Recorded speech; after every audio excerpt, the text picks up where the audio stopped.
بسم الله الرحمن الرحيم. ضيوفنا الكرام، السلام عليكم ورحمة الله وبركاته. بداية أود أن أعرفكم بنفسي. آمنة سالم الزحمي، باحثة في قسم علوم الأحياء في جامعة نيويورك أبو ظبي. نيابة عن أعضاء المعهد البحثي لجامعة نيويورك أبو ظبي والهيئة الأكاديمية في قسم علوم الأحياء، يشرفني بأن أرحب بكم في حرم جامعة نيويورك أبو ظبي في هذه المحاضرة التي سيلقيها علينا البروفيسور جاك شوستاك، والحائز على جائزة نوبل في الطب عام 2009. منذ بداية افتتاح الجامعة في عام 2010 كانت الجامعة حريصة عبر المعهد البحثي على نشر الوعي للمجتمع في أبو ظبي وفي الإمارات بشكل عام. وعلى مر السنين استضافت الجامعة العديد من المفكرين البارزين في مجالات متعددة، سواء في المجال الأدبي، الاجتماعي والعلمي، مما أدى إلى تلاحم علاقة الجامعة بالمجتمع، بحيث زادت من نسبة الحضور لمثل هذه المحاضرات. فكما حظت المحاضرات السابقة بإعجاب الجمهور في السنوات الماضية، أتمنى أن تنال هذه المحاضرة إعجابكم والاستفادة منها. في الختام مرة أخرى أود أن أرحب بكم في جامعة نيويورك أبو ظبي، وشكرا لحضوركم.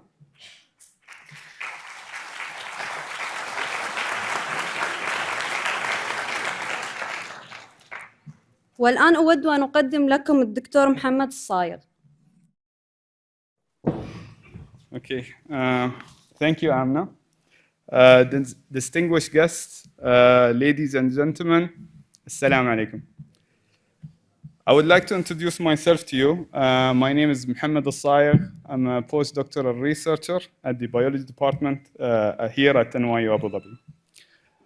On behalf of the members of the NYU Abu Dhabi Research Institute, faculty and staff members of the biology department at the university, and the organizers of the Genomic and Systems Biology Symposium for this year, I would like to welcome you all here on the campus of NYU Abu Dhabi to tonight's talk by our distinguished guest, Nobel guest, Professor Jack Szostak. Since its inauguration in 2010, the university, through its research institute, has always aimed in raising awareness in relevant and various topics to the people of Abu Dhabi and the United Arab Emirates in general. And throughout the years, the Institute has hosted a number of distinguished speakers in different fields, whether it was the social and political aspect, issues addressed towards the public health, and like tonight, the scientific aspect. This has benefited the relationship between the university and the public, and that the number of attendees to these talks has incremented significantly throughout the years. So as much as many people were impressed by these talks in previous years, I am sure that tonight's talk will not be anything less, if not more. So I hope that this will inspire those who are interested in entering the field and reaffirm the interest of those who are within the field still. Once again, it is an honor to welcome you all to Abu Dhabi and NYU Abu Dhabi, and thank you for your attendance.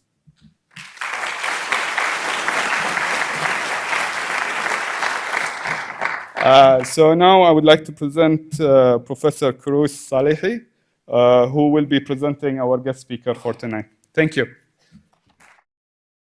Thank you very much, Dr. Mohammed.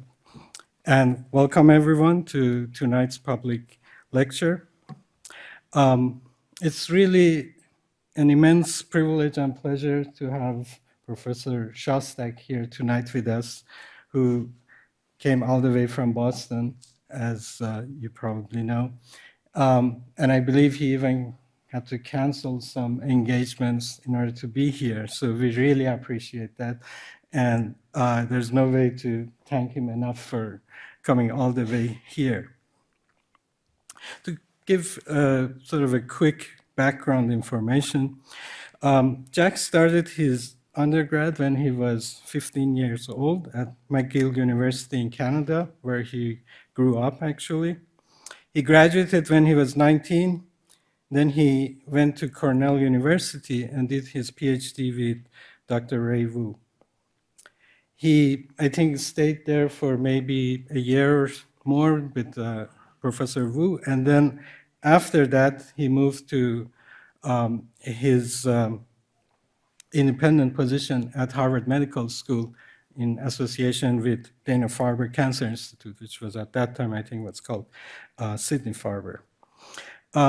So during that, those relatively early years of his career, Jack worked on a number of projects that included working out the mechanism of homologous recombination, or meiotic recombination, and worked on genetic control and mechanism of how the ends of chromosomes are regulated.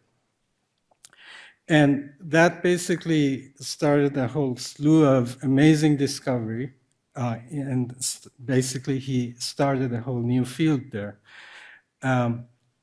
And besides the intrinsic interest in the subject area, it was also a very important area because it had relevance to cancer. Basically, it explains how cancer cells can continue to divide over and over and over again. Now, once he had solved that problem, essentially, Jack moved to a new challenge, and that was to basically studying how essentially early life could have started on this planet or in general anywhere.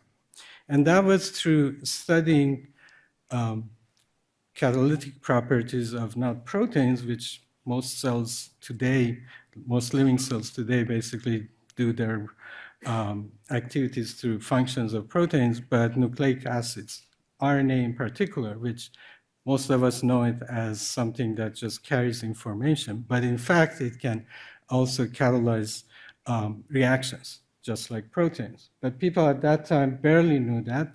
So Tom Chick and Sidney Altman had just discovered, two very limited range of activity for these RNA catalysts. And through developing a very new method, which was called in vitro evolution by Jack, or in vitro selection. Basically, through that method, Jack could sort of solve the proverbial problem of finding a needle in a haystack. So he could look for very rare molecules, RNA molecules, that could do a function that he wanted to see if they could do it or not. So again, that was an explosion of discoveries during very basically brief few years.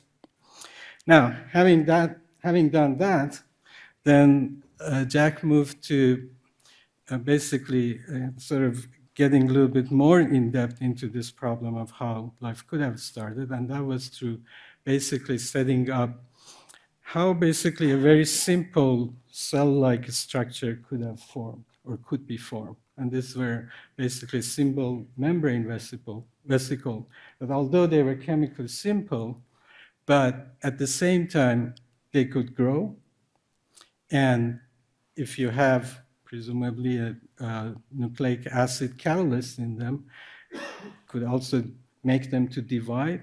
And this is basically a setup for something that can evolve further. So I think that's what tonight's talk is going to be mainly focused on. So again, this was an amazing set of work and discoveries that I don't think,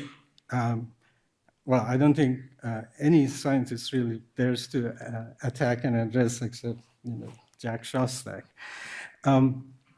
Now, so let me, before ending the introduction, say also that as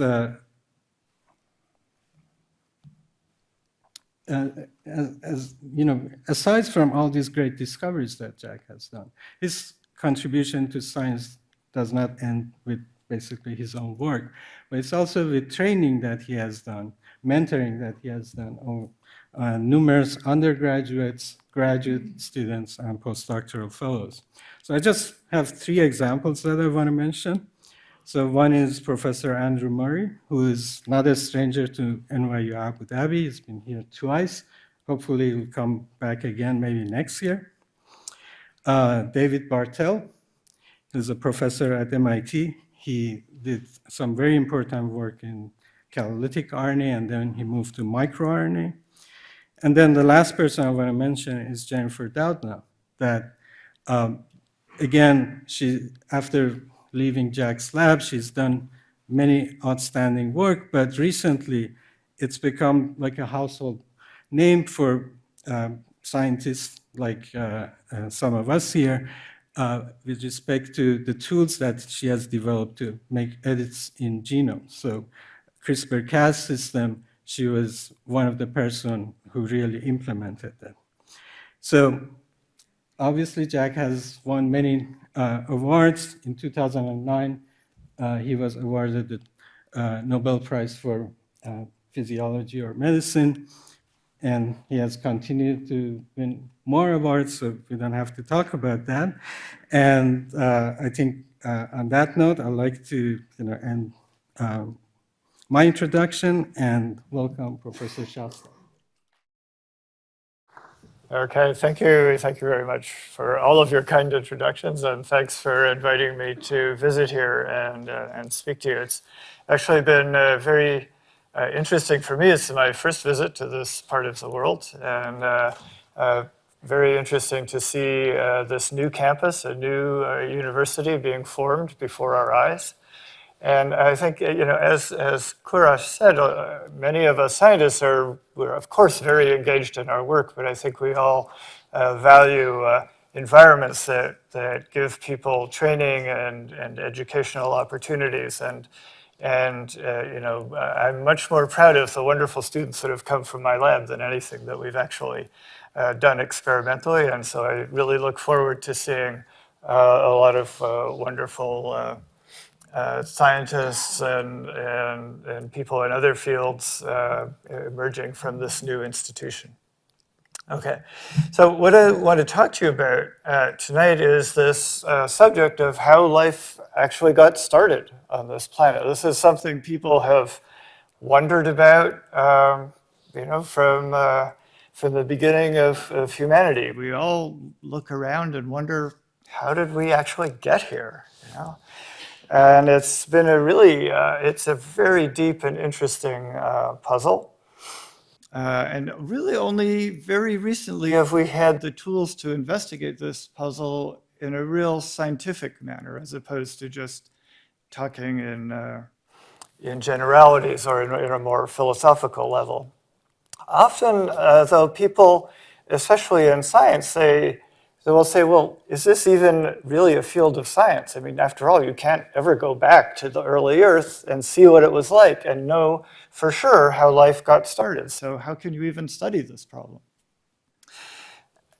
So what I want to make clear is that what we can hope to accomplish is to understand some potential pathways, where every step in the pathway, from the formation of planets to the chemistry that goes on when the planet is young, to the formation of the building blocks of biology, the emergence of the first cells, as you see diagrammed here, and then on to the beginnings of Darwinian evolution and the emergence of modern life. We can, I think, really try to understand reasonable steps that will go explain to us how this progression of events actually happened.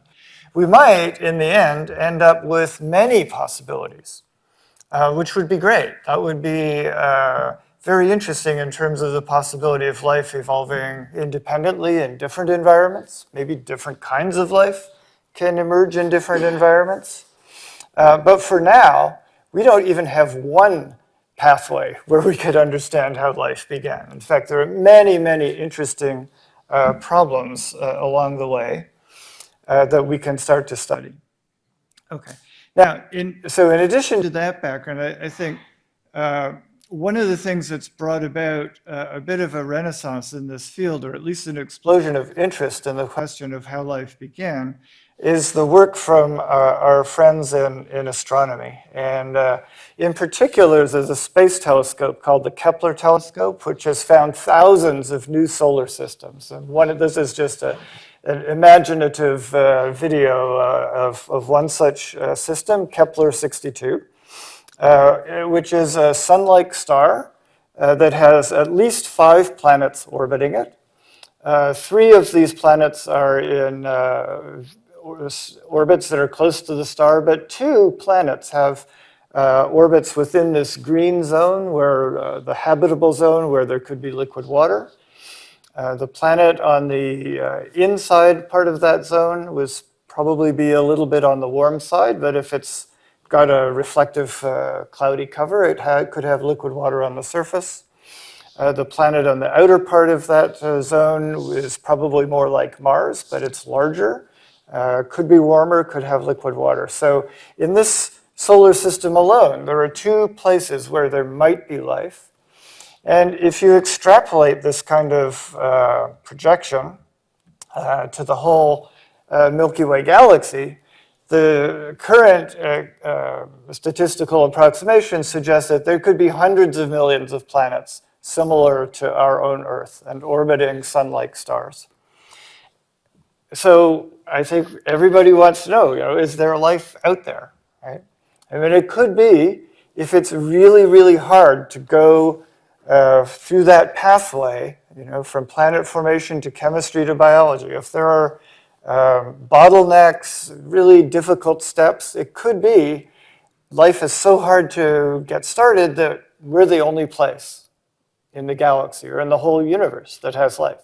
On the other hand, it could be that all of those steps are easy, right? Or maybe there's multiple pathways that would lead to the emergence of life, in which case the whole galaxy could be teeming with life. There could be millions, hundreds of millions of planets with life. And many forms of life could be very diverse. We just don't know at this stage. Okay, so what I'm mostly going to talk about is this question of whether it's easy or hard for life to emerge from the chemistry of a young planet. There's another topic which is really, I think, very interesting. We're just starting to dabble in it because it's an even more difficult question. But that is, if there is life that's emerged in other environments, is it going to have the same basic underlying chemistry, the same molecular mechanisms that are common to all forms of life on Earth? Or could there be kinds of life out there that are really, really different, right? A completely different kind of biochemistry. Maybe they don't use RNA, they use something else for genetics. Maybe they don't use proteins, they use something else for catalysis. So I think this is a really fascinating question for chemists to study, to see if there are other kinds of molecules that can do what the molecules in our biology do. Okay, but meanwhile, I'm just going to talk about things at a simpler level. How could life as we know it emerge? Okay, so you might wonder, this is at some level is a simple problem in chemistry. How do we get the right molecules? How do they assemble into cells? How do you catalyze reactions? Why don't we already know the answer? And I think part of the answer is that when people think about life, you think about, of course, modern life, which many of us here are studying and all of its different aspects. And modern life is really, really complicated. Every cell of every species on Earth has thousands of moving parts, thousands of different enzymes that catalyze thousands of different reactions. They make incredibly complicated, beautiful structures, such as you see here with the DNA held between the poles of a dividing cell. So there's this huge structural complexity, which is underlain by really complicated metabolic chemistry. As I said, there are thousands of chemical reactions that are controlled by enzymes that are all the products of highly regulated genes. And anybody who's ever had to take introductory biochemistry and learn some of these pathways knows how complicated it all is. But that's not even the worst part. This complicated chemistry is all controlled by genetic molecules like DNA and RNA, which code for the information to make proteins, which catalyze the reactions that generate that biochemistry and which generate the structural complexity of modern cells. And the problem is that this organization is really complicated because every part of it requires every other part. So you can't make DNA unless you have RNA and proteins and small molecules that they make. You can't make RNA without DNA and proteins. You can't make proteins without DNA and RNA and small molecules. So for decades, this problem of how life could emerge just seemed hopelessly complicated. How could you ever get a system where every part depends on every other part to emerge spontaneously? It seemed impossible, and it led to all kinds of really crazy, in retrospect, highly irrational theories, which were only shown to be unnecessary when it was realized and proven that the molecule in the middle here, RNA, is really special. And that was the discovery by Tom Cech and Sid Altman that RNA can actually do both what DNA does, which is store information in the sequence of nucleotides, but it can also do what proteins do. It can catalyze chemical reactions. Okay? And so when that was really realized, our way of thinking about this problem changed completely because it became obvious that very simple life, cells, like the first cells that emerged, really only needed to have one genetic material, either RNA or something similar that could transmit genetic information from generation to generation and could also catalyze reactions and therefore carry out the fundamental biochemical processes that a cell needs to grow and divide. Okay. So simple cells are really simple. The original cells are really simple. If you don't remember anything else from the lecture tonight, remember that when life started, it wasn't like modern complicated life. It was very, very simple cells. Okay, so now we have a different problem to think about. How do we go from the chemistry of the early life, which must have provided the molecules to build this kind of cell? So there must have been chemistry going on that could lead to RNA, that could lead to the molecules that make membranes, whatever other kinds of molecules were needed. How do we go from having those molecules to assembling spontaneously simple cells that can grow and divide? So in other words, how do we go from chemistry to biology at the simplest level? And so there are different kinds of questions that people working on different parts of the problem are engaged in.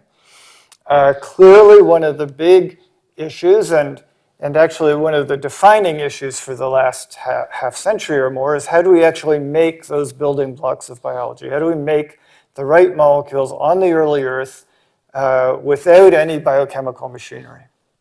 There's been a huge amount of progress in this area in the last decade or so, but I'll just very briefly touch on some of that. The question that my lab has focused on mostly, and which I'll tell you a little bit about, is this question in the middle. So once we have these molecules, how do they assemble into primitive cells? And we're far from completely solving that problem. There are lots of smaller subproblems, but I hope you'll see that we've made some progress, and there's, I think, at least hope for understanding how that could have happened. Okay. And finally, a very closely related question is, where on the early Earth could this have happened? The early Earth was, like the modern Earth, it's a large planet. It's very diverse. There's all kinds of different environments. Which of the environments are relevant? Where do we actually imagine all of this happening? on the young planet. Okay, so let's start at the level of the chemistry. So the problem at this level is we need to start from really simple molecules, the molecules that were present in the Earth's atmosphere. So the atmosphere of the planet back then, 4 to 4.5 billion years ago, was different from today's atmosphere. There was no oxygen because the oxygen that we're all breathing is made by plants, and there were no plants. Okay, so the atmosphere had a lot of things like, looks like it's weird. Mostly, it's actually thought to be mostly carbon dioxide and nitrogen with small amounts of these other species. And so taking these molecules plus sources of energy, which would include, for example, lightning, ultraviolet radiation, impacts, meteors hitting the atmosphere, all these sources of energy can transform these gases into more complicated molecules. And each of these arrows represents a complicated chemical pathway, and many people are trying to understand how that works. So what we need, though, is to make lipids, to make membranes that can make vesicles, essentially the cell membranes of primitive cells. We need to understand how to make sugars and nucleobases and compounds that store energy to make activated nucleotides that can spontaneously make chains of things like RNA. So we need to understand how to make these primitive genetic polymers. We know how to make amino acids. We'd like to understand ways that they can assemble into short chains known as peptides, and peptides may also have roles.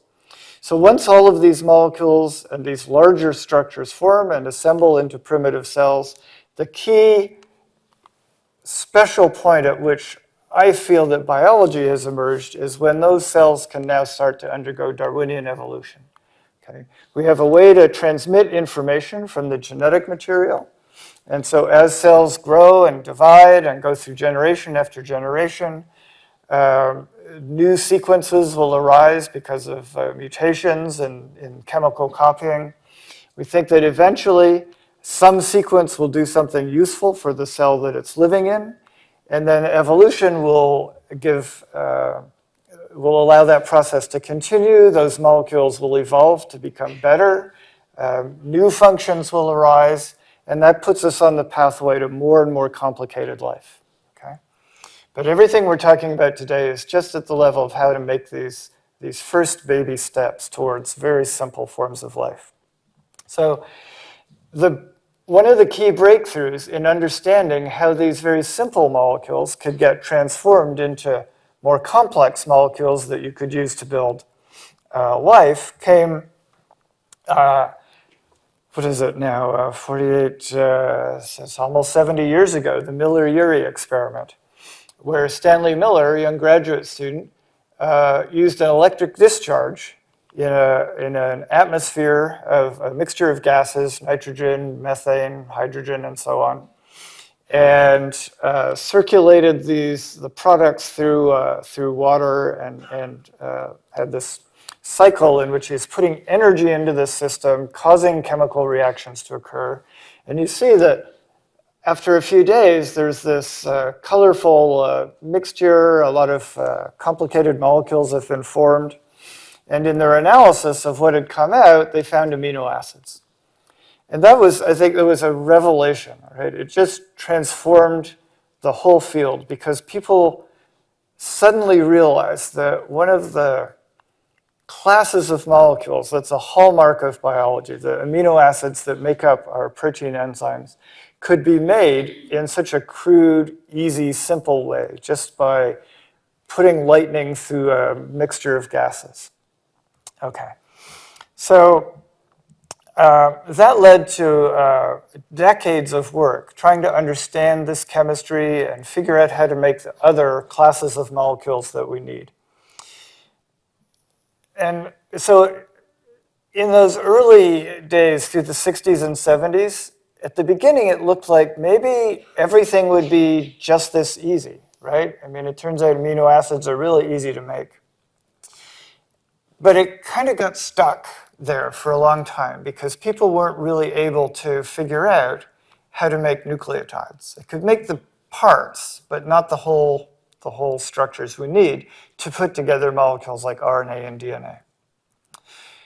So I just want to briefly describe a new scenario that's emerged from the work of Professor John Sutherland in the UK. And this is built, of course, on the work of many other people, decades of previous work, but it's a very interesting scenario for how the geochemistry of the early Earth could have led to primitive cells. So the basic idea is, again, we're going to start from this primitive atmosphere, not the same kind of constitution that was used in the original Millerurey experiments. But it turns out that even if the atmosphere is mostly nitrogen, CO2, now we think there's hydrogen, and traces of these other gases, if you take that kind of atmosphere and put in extreme forms of energy, like electric discharge, lightning, for example, or the shock waves from impacts of meteors, one of the things you get out all the time is cyanide, HCN. And we've come to think now that cyanide is actually the key molecular intermediate from which you can generate all of the molecules of life. It's really extremely ironic in a way, because a molecule like cyanide, which is so poisonous to us, is looking like this is really the source of the beginnings of life. Okay, so how is that? How does that work? The idea is that cyanide's formed in the atmosphere, okay? So then what happens to it? We imagine that it comes down to the surface of the planet in rain. It's very soluble in water, so it will get rained out. And of course, most of it's going to go into the oceans, primitive oceans, but we think that's actually irrelevant to the beginnings of life, because when molecules go into the oceans, they become very dilute. Essentially, they react with water, they hydrolyze, and cyanide would get converted to things like ammonia and formate, which would eventually go back to carbon monoxide. So question is, how can you save this valuable resource? We want to take this cyanide and accumulate it in a way that it can be useful and generate the products that we want in a very concentrated milieu. We don't want them diluted in the ocean. We want a really concentrated, thick soup where interesting chemistry can go on. So here's the idea. The cyanide rains out, but it doesn't go into the ocean. Some of it's going to go into shallow ponds and lakes on the surface. And in the young Earth, there was the mantle, the crust was much hotter. There was a lot of volcanic activity. There was a lot of very energetic impacts. And so it would be very common to have a hydrothermally driven circulation of the water, just like you see in many places on the modern Earth.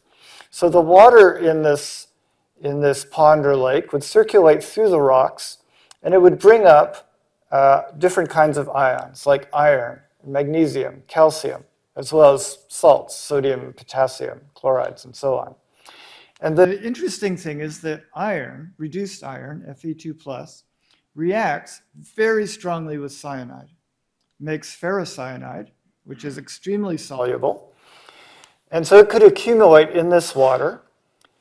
But an interesting property of ferrocyanide is that it makes salts with these various ions, and some of them are very insoluble. So they precipitate out, and they would start to build up layers on the bottom. And you can imagine this process going on year after year for decades, centuries, maybe millennia, building up a huge reservoir of cyanide, essentially complexed as a mineral. And then all it would take is a change in the local climate conditions, maybe some global warming, some local impacts, for the pool to dry out. Perhaps a flow of magma underneath would heat things up. And now when you heat and metamorphose these insoluble cyanide salts, they start to chemically transform and make compounds like calcium carbide, magnesium nitride, many other derivatives like that, which subsequently, when it rains, will react with water. And now, all of a sudden, you have a scenario where you can have a very concentrated soup of molecules like ammonia, acetylene, which will react with cyanide to make cyanoacetylene, cyanamide, all of the reactive building blocks that we need to start assembling sugars and nucleobases and to make amino acids. And a lot of that detailed chemistry has now been worked out in the lab of John Sutherland and some of his former students like Matt Powner. Okay, I could give a whole lecture on the details of that chemistry, but then I think a lot of you would be falling asleep. So we're going to skip ahead a few steps and just imagine that we have all the building blocks that we need, right? We have everything we need to start assembling the molecules of life. Then what? Okay, so what we want to think about is how those molecules could now assemble into primitive cells. So the way we think about this problem is to imagine that primitive cells have a cell membrane, just like modern cells, except that it's made of different kinds of molecules. And inside, there's a genetic material, maybe something like RNA, for the reasons that I said. It's the central molecule in modern life. Could be something a little bit different, could be a lot different. We don't really know at this point. It turns out that actually making structures like this in the laboratory is really easy. And I'll show you a bit about how that's done. The problems that are really interesting are once you've assembled structures like this, how do they grow? How do they divide? Okay. And we've found answers to some of those problems. If you have a cycle of growth and division, driven, remember, not by any biological machinery, but just because of the chemistry and the physics of the environment, you would have a cycle. It's like a modern cell cycle, except it's controlled by the environment and not controlled by its internal biochemistry. The same thing for the nucleic acid. There has to be chemistry operating that will allow for those sequences to get copied, get the strands separated, copy them again, distribute those copies into daughter cells. Okay? And so if that replication can go on at the same time as growth and division of the whole cellular structure, it would be very much like the growth and division of a modern microbe, except everything is much simpler and everything is just driven by the chemistry of the environment, not by any internally coded reactions. Okay, so what we've been trying to work on for the last 10 or 15 years is to actually demonstrate processes like that in the lab. Okay, so as I said before, we might never know if that's a particular process that might work on the early Earth, but we often find experimentally a way that's a proof of principle, something to show that a process could happen maybe only in very artificial conditions. And that usually gives us more ideas. We find another way that it could work.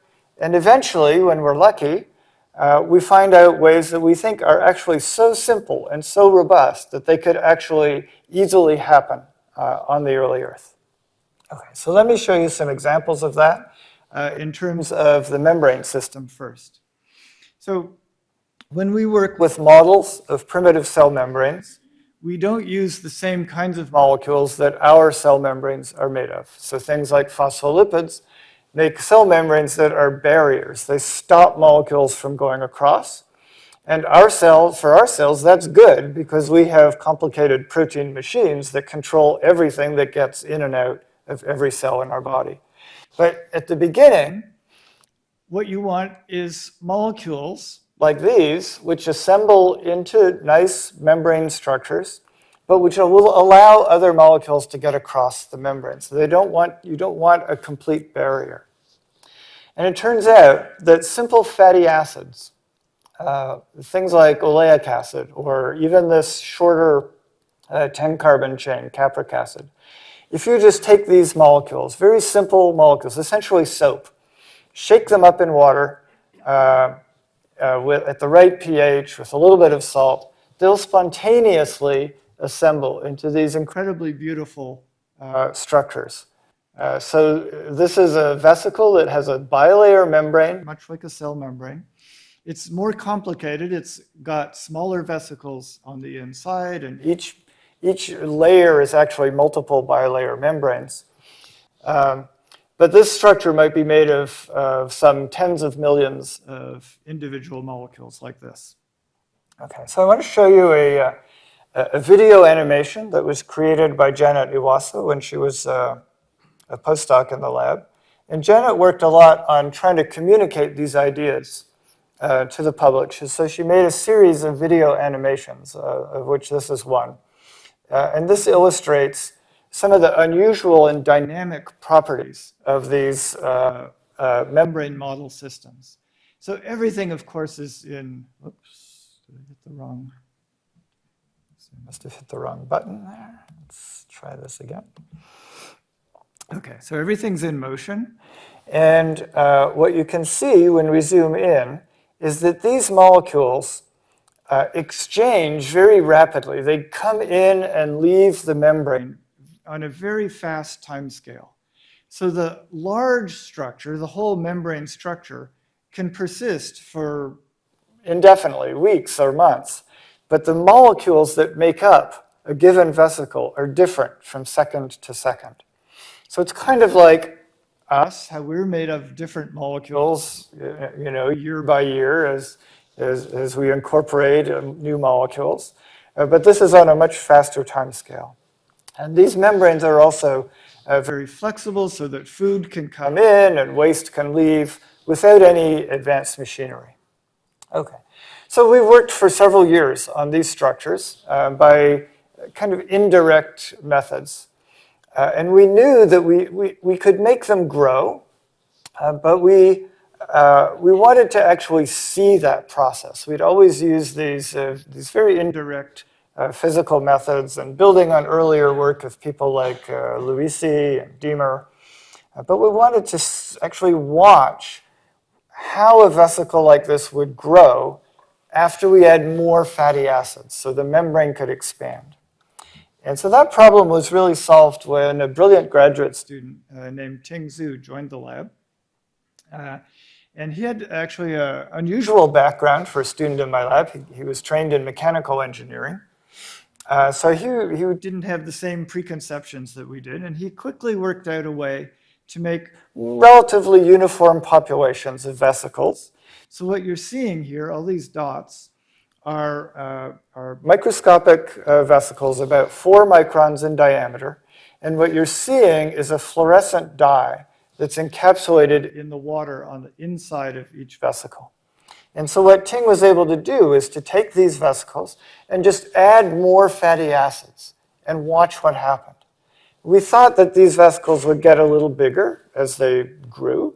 Maybe the surface area we thought might grow more rapidly than the internal volume, so they might change shape, sort of spread out a bit. But what we didn't expect is what you can see here, which is that every one of these little vesicles has sprouted this kind of wiggly tail. And so they're growing by growing out a little filament. And so that's after 5 minutes. After half an hour, all of the spherical vesicles have been transformed into these long filaments. Okay. So I want to show you a movie. This is not an animation. This is real, a real movie of the actual vesicle growth. It's a video microscopy. And there we go. So at the beginning, you can maybe see this faint filament. Oh, every time I click the laser, it stops moving. That's odd. This is the complexity of modern life. Everything is connected in ways you don't understand. Okay, let's go back and try it again. Okay, so you see this filament growing out, very faint and flexible at first, and over time, the molecules, the contents in the original vesicle spread out. The filament gets longer and thicker and brighter, and until you end up with this long branched filamentous vesicle. So let's see. So first of all, this kind of has a very biological look to it, right? I mean, it almost looks alive, but it's just soap and water. It's nothing fancy. The second important point is that nothing has leaked out.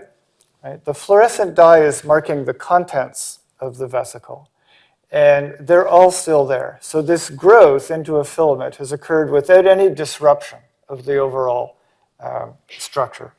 And the third important thing is that because growth has occurred in this filamentous form, division is now really easy.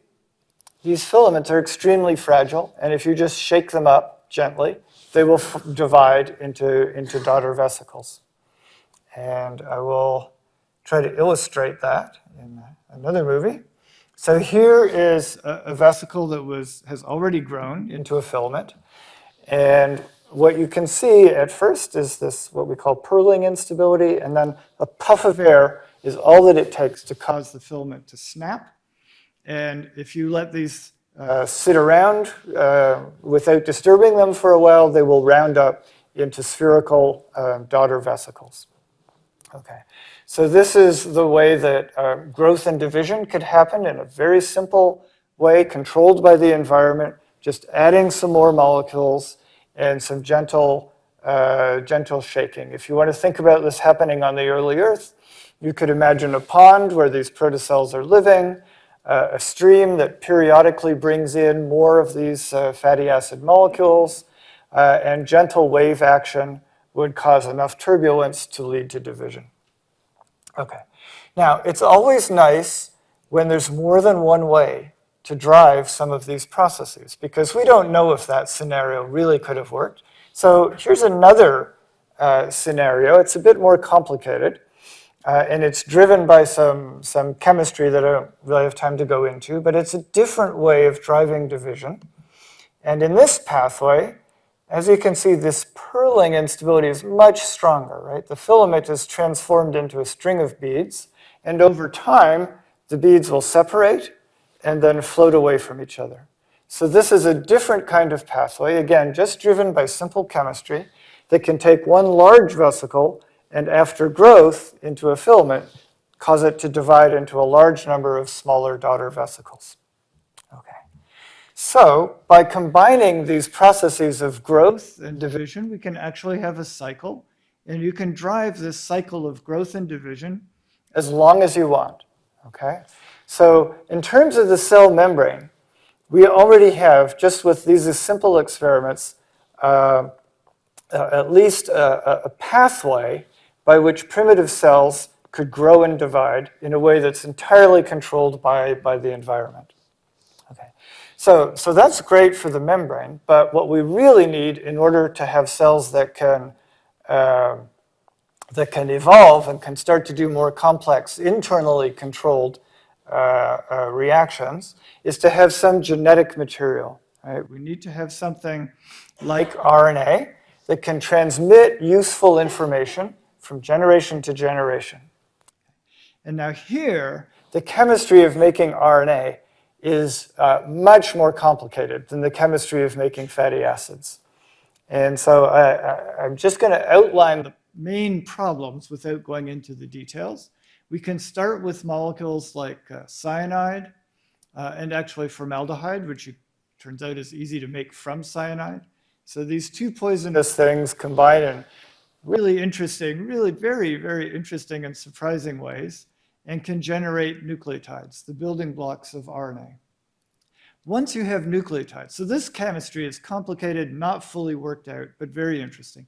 Once you have nucleotides, getting them to join together into chains of RNA is actually pretty simple. And there are multiple ways of doing that that don't involve anything particularly complicated. And then, if you've got a single strand of RNA, in order to copy the information, you need to turn this single strand into a double-stranded RNA by using base pairing. So In RNA, there are the 4 nucleotides, A, U, C, and G. A and U pair together. So every time there's an A, you want to pair it with a U, and vice versa. Every time there's a G, you want to pair it with a C.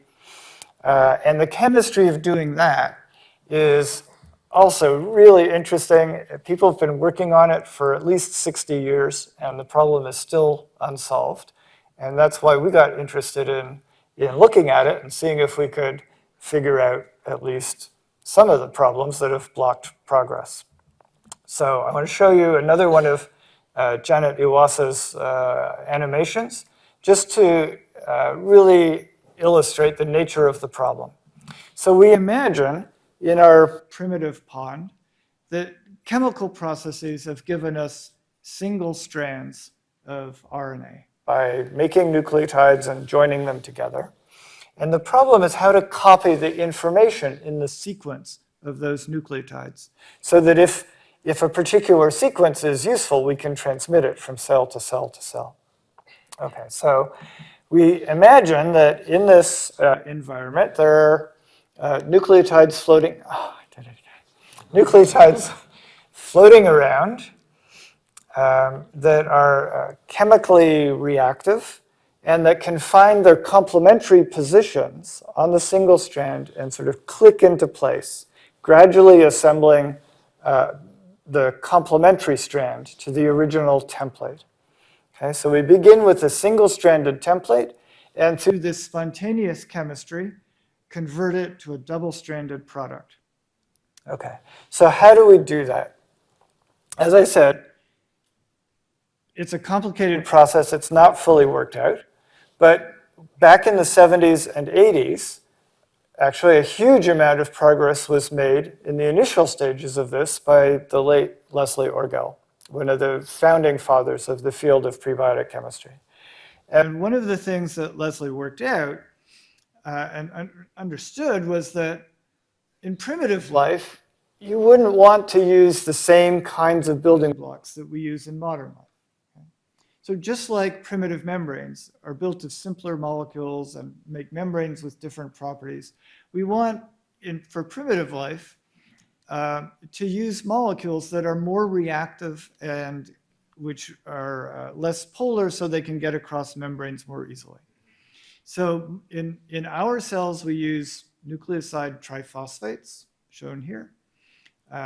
They're relatively stable, so they don't react all by themselves. You need an enzyme, a very, very good enzyme, to use these molecules to make a copy of, say, a DNA strand or to transcribe DNA into RNA. And that wouldn't work for the origin of life because these molecules would just sit around and do nothing. They're also very, very highly charged, so they can't get across membranes, even our primitive membranes. So the kinds of molecules that Leslie designed and built and studied are shown here. So these molecules have a different leaving group. They're much more chemically reactive. They'll polymerize all by themselves without an enzyme. And they're not as highly charged, so they can cross membranes. Okay.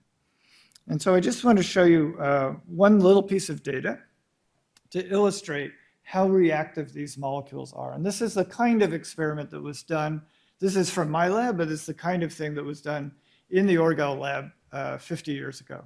Well, maybe 40 years ago. Okay, so we have an RNA, a piece of RNA, and here you see C, C, C, C. So this is a bunch of C's in the template strand, and we want to copy these by extending a primer using activated G. Okay, so the primer is going to grow by adding a G, which will base pair here, and then another one. So it'll go G, G, G, G if the reaction works. And this is just the chemical structure of the activated G monomer. So here's the reaction. At the beginning, at time 0, you have this primer. Okay, this is run out on a gel, so they're separated by size. So this is the starting material. After 1 minute, half of the primer has grown by the addition of one base. Okay? After about 5 minutes, you see 2 and 3 bases. And after 10 minutes, all the primer's gone, and you have this product here, which has added 3 Gs. Okay, so that looks pretty good. right? No enzyme, no biological machinery. We're copying this C-rich template and making a product strand that's complementary. Okay, so that's the good news about how well chemistry can do without any help from biology. The bad news is that that's the best possible reaction that's been demonstrated. Everything else you try to do, if you try to copy different nucleotides, you try to copy mixed sequences, it doesn't work. It's too slow by a lot. And you might say, well, so what? We have millions of years, right? Hundreds of millions of years. Maybe it can be really, really slow. But that, unfortunately, is not really an option because RNA is a pretty delicate molecule, and it's always falling apart spontaneously. So there has to be chemistry that does the copying faster than these molecules are falling apart. Right? You've got to always race as fast as you can to keep ahead of degradation. Another problem is that this chemical copying is not very accurate. And remember, the whole purpose of copying these sequences is so that if there's a good sequence, something useful, it can get transmitted. And if the copying's not accurate enough, that information will be lost. Okay. And there's a whole bunch of other problems. The backbone doesn't get built in the right way if you don't have an enzyme. If you could do all this, it's hard to get the strands apart, so you can't copy them again. If you could get the strands apart, they come back together too quickly, so it outcompetes the copying chemistry, and so on and so on. Okay. So these are all the reasons why 15 to 20 years ago, people basically gave up and said, we think it's chemically impossible for life to have started in this way. There must have been something else. Maybe there was something simpler than RNA, or something more stable, or something easier to copy. And that was a very interesting hypothesis that stimulated a huge amount of work. And many really brilliant chemists, such as Albert Eschenmoser and Steve Benner and many other people, actually created new kinds of molecules that can store genetic information. They have a double helical structure, they have base pairing. So for a while it looked like, well, maybe the field is wide open. Maybe life could have started with any of a wide selection of related kinds of molecules. But it's looking now like that's actually not the case. Nothing has been found that looks any easier to make or to replicate than RNA. And furthermore, the Sutherland chemistry that I mentioned earlier is pointing us directly towards RNA. So it's looking for all these reasons that life really did start with RNA. So if that's really true, it means there has to be answers to every one of these problems. And that's what drove us just a few years ago to start revisiting one by one all of these problems. And so I just want to very briefly talk about just a couple of them. One is this issue of the backbone. Okay, so in modern RNA, made in our cells by enzymes, the backbone is always uniform. It always goes from this oxygen through the phosphate to this oxygen. So the backbone it's a highly uniform structure. Okay. So the problem is that when you try to copy that structure without enzymes, what happens is that now the backbone's not uniform anymore. You get some correct linkages, like here, and some linkages that are made from this oxygen. Okay, so you have a mix of the right linkages and the wrong linkages. The backbone's heterogeneous. These mistakes, if you will, occur in random places. And so for decades, we all thought this is a problem with RNA. Maybe this is a reason for thinking about how to start without RNA, with something different. But it turned out that actually this heterogeneity in the backbone probably doesn't matter at all. We've been able to chemically synthesize RNA molecules, both aptamers that recognize target molecules and ribozymes, RNA molecules that are catalysts, with randomly sprinkled in 2' and 5' linkages, so these so-called wrong linkages. And those RNA molecules, actually, they work pretty well. The end lesson is that the backbone of RNA is actually flexible enough that it can tolerate these mistakes. And we can see that because we've been able to generate and solve crystal structures of RNA molecules that contain these different kinds of linkages. And the RNA duplex looks pretty much the same. You can't even tell there's anything different until you zoom in on the location of this different backbone linkage. And then when you look carefully, you see that the sugars and a little bit of a different conformation. There have been some shifts in how the neighboring nucleobases stack on top of each other. But the overall conformation is the same. So we think that this heterogeneity is okay. We were wrong to think that it was a problem with RNA. And it turns out that these different linkages, this heterogeneity, actually makes it easier to get the strands apart. So once you've copied a template, made a double-stranded product, it's now easier to get the strands apart so they can be copied again. So our thinking has completely flipped from thinking that this is an aspect of the chemistry of RNA that is really a terrible problem to actually thinking this is a great thing about RNA. Maybe this is one of the reasons why life started with RNA. Okay. All right, and there's another problem with RNA. As I mentioned, RNA in the double-stranded form has AU base pairs and GC base pairs. But the GC base pair is nice and strong. It holds the strands together very well. But the AU base pair is quite weak. So the fact that this base pair is weak means that when you try to copy an A or a U, it's very difficult because the incoming nucleotide doesn't stick very well. And that's not even the worst part. The weakness of the AU base pair is actually means that that base pair is very similar in energy to this, this so-called wobble base pair, a GU base pair.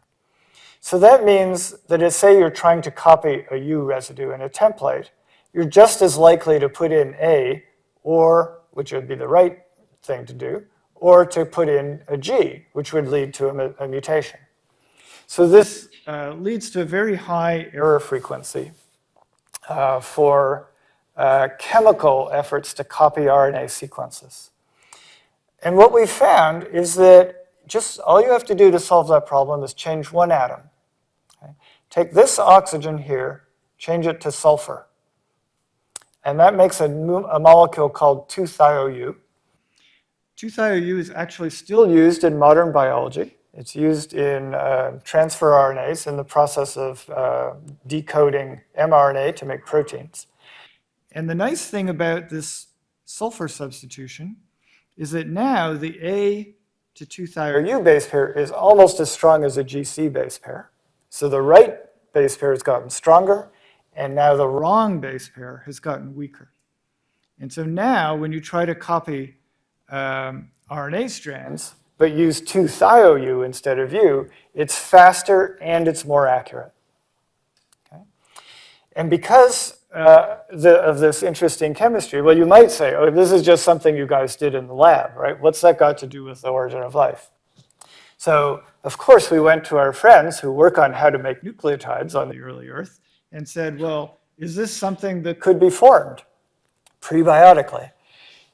And at first, there was some skepticism, and then they said, well, maybe, and then they said, well, we have a pretty good idea of how to do it, and now it's looking like making this derivative with sulfur might actually be easier than making the U that we find in modern RNA. So this is a nice example of the kind of exchange of ideas that stimulates progress, both at the underlying chemistry and at the level of developing genetic systems and protocells.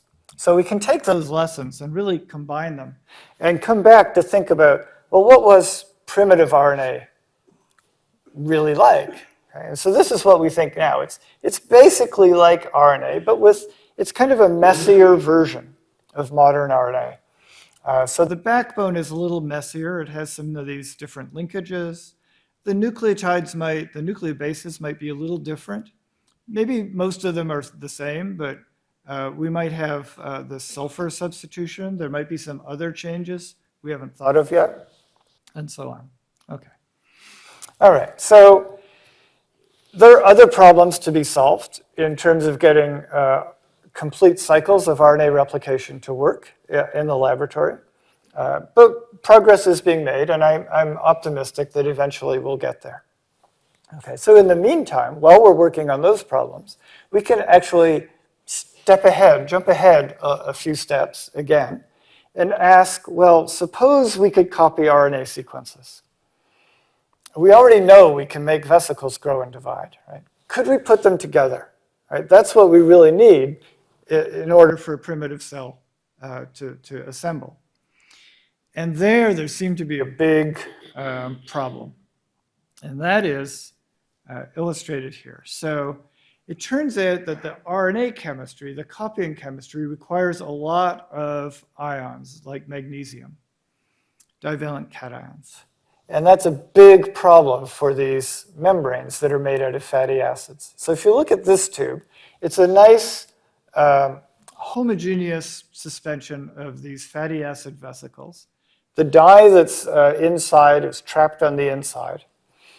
As soon as you add magnesium to this tube, the membranes are destroyed. You can see that now everything is sort of a messy glop on the side of the tube. The vesicles have been destroyed. The dye is leaked out. The membranes are gone. Okay, so the systems look completely incompatible.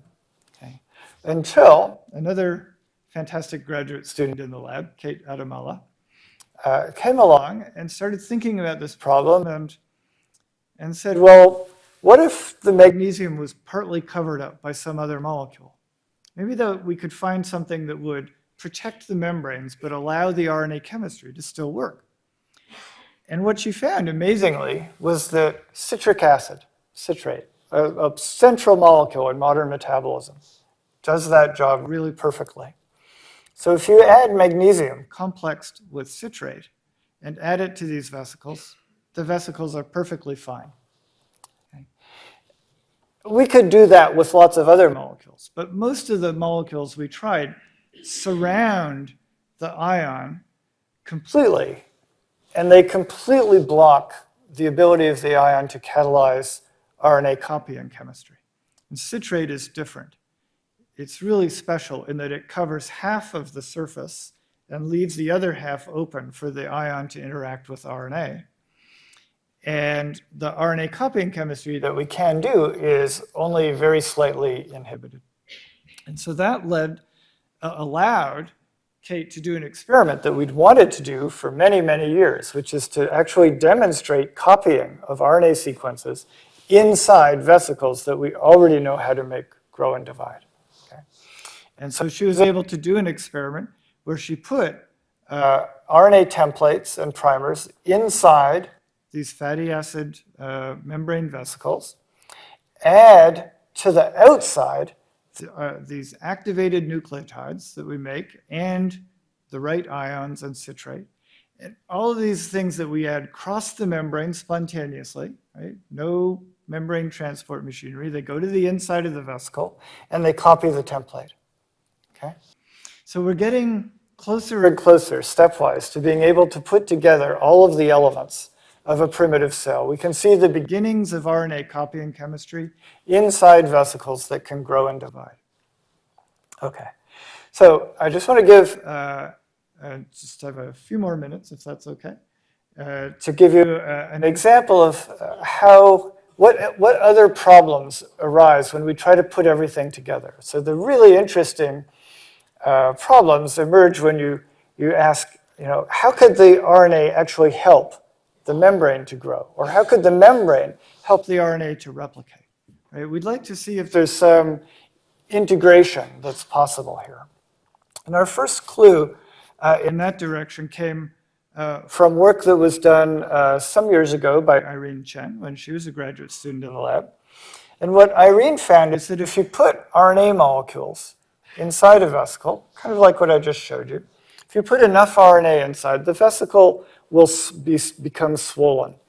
It's osmotically swollen, so our water enters the vesicle, tries to dilute the RNA. As a result, the vesicle's a little swollen, and the membrane's under tension. So it's a high energy state, okay? But there's no way to relax that tension unless you, unless you mix the swollen vesicles with relaxed vesicles. And then immediately, the vesicles that contain a lot of RNA start to grow, and the ones that contain less RNA start to shrink. Okay. And this is possible because the molecules can, as I showed you in Janet's animation, can exchange by going in and out of this membrane, in and out of this membrane, so they can move from one membrane to the other. Okay. So here's a physical process by which RNA molecules can cause the cell to grow. Okay, by competition. So you don't, so it's nice on a couple of levels. So growth in this scenario doesn't require adding any more fatty acids. You can just have a pool with a lot of fatty acids, and now the vesicles can compete with each other for this limiting resource. Okay? And it's driven by the RNA on the inside. And so you can see if there was any sequence in there, anything on the inside that made the RNA replicate faster in one vesicle compared to another, it would grow by eating its neighbors. And then when it divided, it would keep on doing that.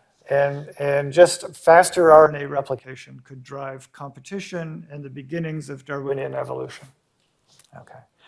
So the only problem with that scenario, we were very excited about it for a while. One problem is it's hard to do division when you grow as a swollen spherical vesicle. So, to try to address that problem, another brilliant graduate student in the lab, I seem to be very lucky getting brilliant students, Itai Buden, a few years ago, was thinking about how, over evolutionary time, there could have been a progression from primitive membranes to modern membranes. Now remember, the primitive membranes are good because they're very permeable, stuff can get in and out, can cross the membrane. Modern membranes made of phospholipids are very stable, but they rely on complicated biological machinery. So how do you go from one to the other? And it seems like the logical initial step in such a pathway would be to make a little bit of phospholipid, right? So you'd have a mixed membrane like this.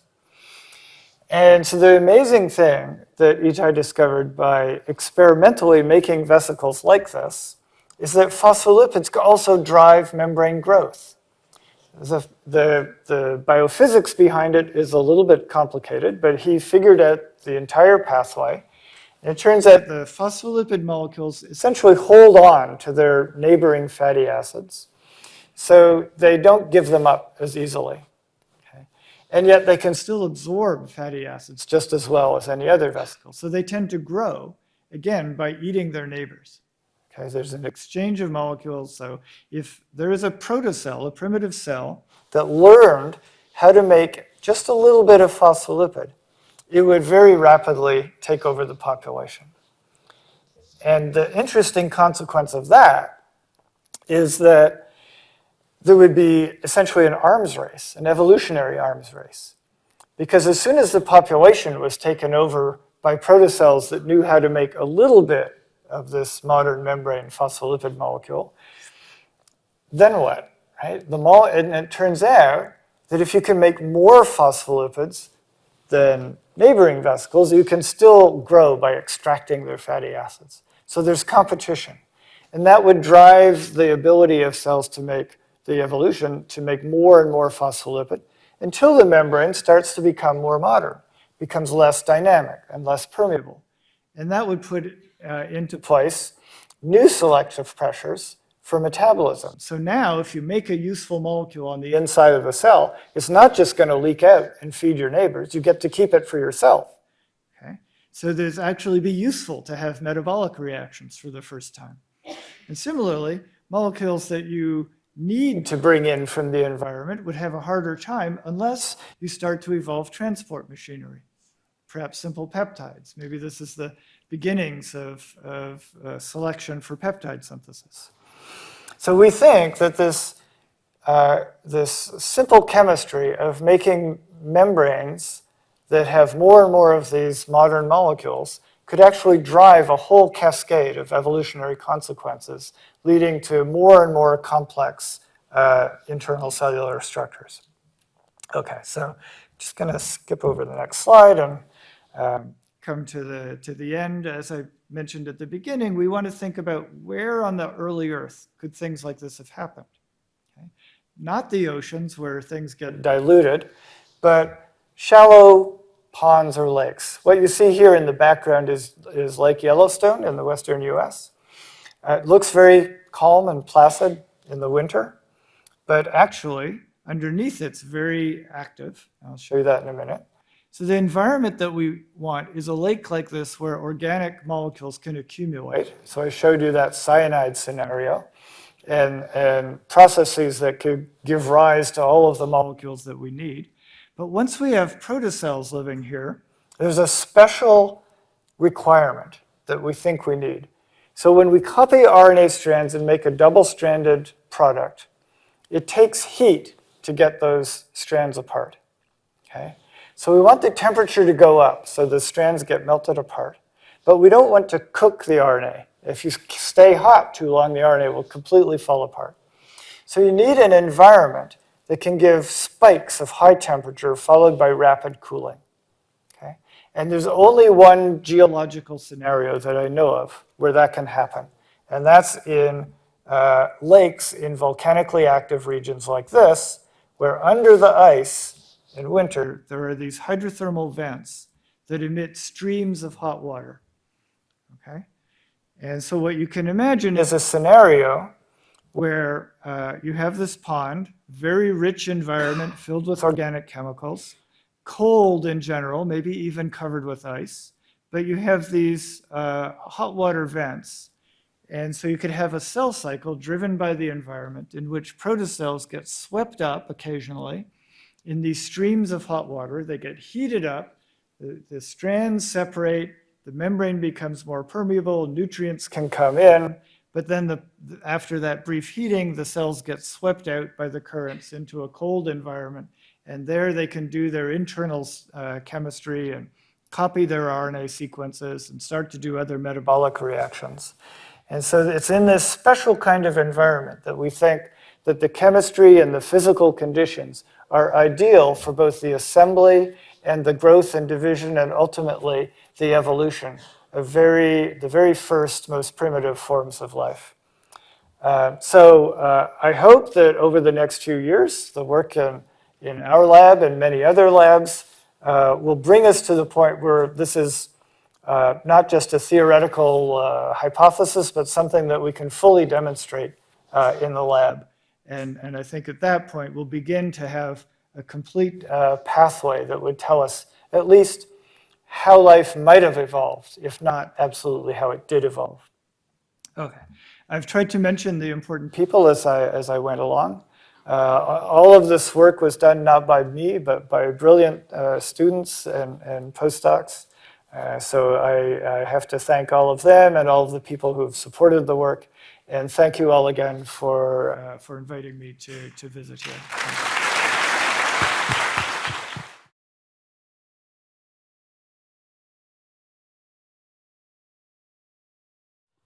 Thank you for that real tour of hypotheses and scenarios of early life and how it could go. It's amazing. One thing that I was trying to think about, maybe you didn't go through all the different scenarios and ideas that people have had in the past, but it strikes me as an obvious thing as a biologist that all of life currently on the planet seems to be made up of DNA, RNA. Right. This seems to be the unifying principle of life as we know it. Right. So it seems hard to get life, even on this planet. It just, I don't know why I think that's the most parsimonious kind of thinking, that given that we only have one kind of life on this planet. Is that wrong? Well, I think, so actually I'm not sure what you're thinking of as the hard part. Is it going from just RNA to having DNA and proteins, which I didn't talk about? Given the fact that all of life that we know on this planet is really of one type, Right. it seems really, really hard.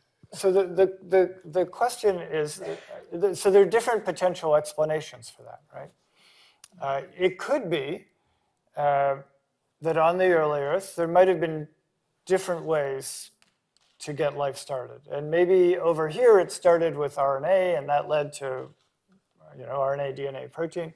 Maybe over here it started with a different nucleic acid, say TNA, which is popular these days. And maybe TNA evolved a different line of life. So, but then it could be eventually they would come into contact and maybe the TNA branch went extinct and all surviving life comes from one original origin based on RNA. That's one possibility.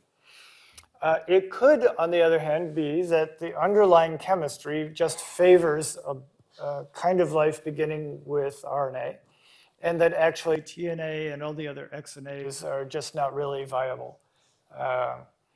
So it's going to take more work to really to figure that out. Personally, I think the chemistry is pointing towards RNA, and probably life began that way. But even there could have been many variations. Most of those lines would have gone extinct, and clearly all modern life does have this unifying biochemistry, so it has to trace back to a common ancestor. But the common ancestor is probably 1 billion years after the origin of life, so there might have been many branches that went extinct. Yeah, that was a great talk, by the way. And the other thing is that as an evolutionary biologist, I'm glad that evolution started very, very early in the process. But the question I have is actually fairly, the Sutherland reaction suggests that there could be geological relics of this. Has that ever been found? If you had these ferrocyanide layers, Right. I was wondering if anybody had ever found them. Yeah, so the question is whether there's any geological relics of this hypothesis. And unfortunately, we don't really have hardly any geological relics of the Hadean era. The first 500 million years of our planet's history is basically been erased by subsequent tectonics and subduction and reprocessing. There are these zircon crystals, which some of which date to the Hadean, which give us a few clues as to the nature of the planet back at that time. There are some very controversial rocks that have been highly metamorphosed that might date to 4.1 or so, but that's very controversial. So we really have no direct physical geological evidence that's relevant to that for that early period in life's history. The only hope that, as far as I know, for finding anything like that would have been that the early Earth was subject to huge impacts that would have generated huge craters and blasted rocks into space. Some of those, we know from modeling, a lot of them actually would have landed on the moon. And so if someday we go back to the moon and build bases that can really explore the moon, we might find traces of the early Earth there, which could potentially answer your question. In the experiments you showed where you have like RNA sort of replicating itself without an enzyme, Yes. You always need that primer there, I guess, because I guess single nucleotides won't stay on the template. Do you think those, like those primers just form kind of randomly, and B, considering your background, I would assume, do you think an RNA molecule could exist such that it could replicate itself through an enzymatic function? Or is that like just too complex for a single RNA molecule? Yeah, so both great questions. So first about the primers. Again, there are multiple possibilities. We know that the primers can be very short. So they could be just short oligos that assemble in solution. That's one possibility. there might be scenarios for self-priming or by priming by other molecules. Or it could be that replication doesn't occur by starting with a primer and having it grow longer, but that you actually sort of build up a copy by making lots of small bits on the template and then joining them together and sort of gradually assembling the full copy. So there's so many possibilities yet to be explored, but obviously you wouldn't be supplying nice long chemically synthesized primers as in our model experiments, but I think there are many ways around that. The other thing is I didn't go into this whole issue of what happens after the stage of chemical copying. We view that as the early first way of just getting started, which would have been very quickly taken over by RNA molecules that do the catalysis, that act as RNA polymerase enzymes. And there are many people actively working on the evolution in the laboratory of such molecules, and they're getting better and better. They're not at the stage yet where we have an RNA that can copy its own sequence. But I would not be at all surprised if that was accomplished in the next few years. Okay, so let's thank Professor Szostak one more time. And